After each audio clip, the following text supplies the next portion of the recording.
Did December wreck your finances? In this video, I explain why February might be the best time of year to reflect and reset. Hi friends, welcome back. If you're new to this channel, my name is Jen. On this channel, we discuss finances, minimalism, decluttering, and frugality. In this video, I'm going to talk about why December wrecks your finances, which the holidays, and how you can get back on track, and the whole reasoning behind why February is a great time to reset your finances. December begins the holidays for the most part.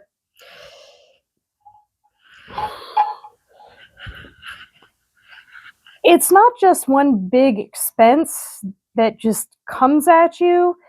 It's a lot of little ones. It's little overindulgences that creep in. It's holiday parties. You might have to buy yourself a special outfit, such as, an ugly sweater. There seem to be more gatherings where you are obligated to bring things such as host gifts. And of course, if you get any gifts for your family, all the extra travel, that adds up an expense also, be it time and extra fuel for your vehicle. All these expenses, they add up, and they're not a one big expense. They're just little ones that creep and creep and creep and creep and creep. Your regular habits kind of just slowly disappear over the holidays, and you don't necessarily seem to notice. When your natural habits and your structure disappears, then, the spending increases. Now, why would we look at February as a great time to reset instead of January 1st? Well, let me tell you. January is often filled with unrealistic goals. New Year's resolutions, that type of thing. In January, we tend to say, oh, we're going to fix everything. Well, that puts a lot of stress on the beginning of the year. And January seems to be that month that just gets hammered with stuff. And I've done a video as to why I don't do New Year's resolutions that I'll link below. The December credit card bills don't even come out until January. January is kind of a holy crap, I spent this much over the holidays kind of a month when you get those bills. February has a little bit more of a calm to it where, you're the surprise has worn off. The thing with February is you can look back, all of the bills should be there. You can see how much you spent. You can look at the patterns. You can think about how your emotions were when you were spending. Use February as a calm time to rebuild. So one of the first steps that you can do to rebuild is to acknowledge the spending for the holidays and acknowledge it without feeling guilty. All the things you've spent your money on, parties, food, gifts. Give yourself permission to move on from all that and start over.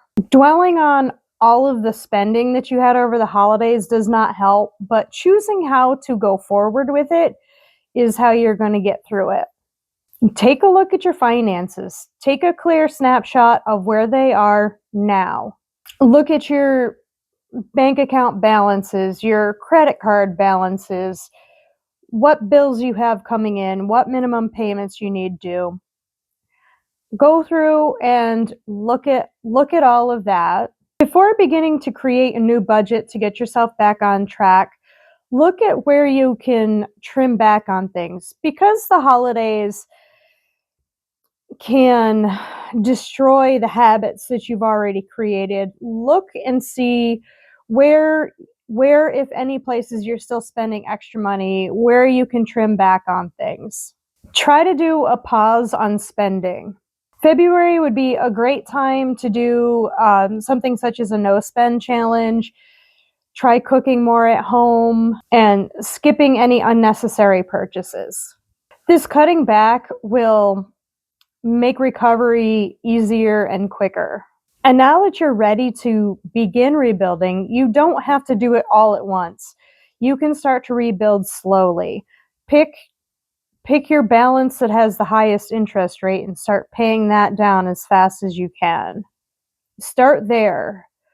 Start small and build your way up. This is a great time to plan for next December and the next holiday season coming up. You can look back at your expenses, see how much you've spent. You can start saving into a holiday fund. This would be what they call a sinking funds account, where you know something's going to come and it's something that happens, every year. So you can start putting money into, a special account, set aside a weekly amount when you get your paycheck to plan for next year so that next year won't be as much of a budget wreck. This budgeting for a pre-holiday account is a great thing to add to your regular budget. That way, when the holidays roll around again, you won't be scrambling as much, and hopefully you can keep your spending on track, and then next year you won't have to reset once again. What you can do to accomplish this is to look at what you spent over this past holiday season. Take that amount and then divide it by a weekly amount, something like 45 weeks or something like that. That'll help you determine how much you need to save per week to spend the same amount of money that you spent over the past holiday season.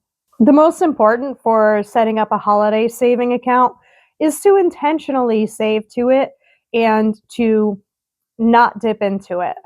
This, if anything, is going to at least give you a buffer when the next holiday season rolls around. Just remember that holiday spending doesn't have to define your finances. Being intentional about saving for the next holiday season and being conscious of what you're spending on, the holidays are hard. And it's not just you, it's everyone. There's a lot of things going on in the holidays that distract you from being intentional. Just by beginning to get your finances in order and planning for next holiday season, you'll be that much more prepared. I hope these tips have helped. Let me know in the comments down below what you guys do to reset your finances. Please remember to like and subscribe if you want to see more content like this. I'll see you in the next one.